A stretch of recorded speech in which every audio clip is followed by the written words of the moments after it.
Happy holidays, Philadelphia. We're live here in Fairmount. We're off the corner of 24th and Fairmount Avenue, about to do some interior work.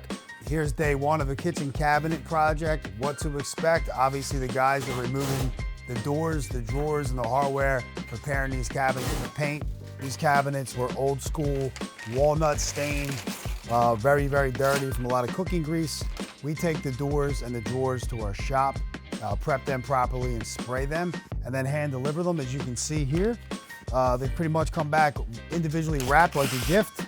Took a lot of time with them. And as you can see here, this basically looks like a brand new factory-like finish. Durable cabinet enamel on there will be reinstalled. And as you'll see in the next coming clip, you have a pretty much brand new kitchen for a fraction of the price of replacement. We are about to go to town on this den in Fairmount. As you can see in the back here, a lot of dark colors in this room. The client has elected to go with a lot of white, which is super trendy right now.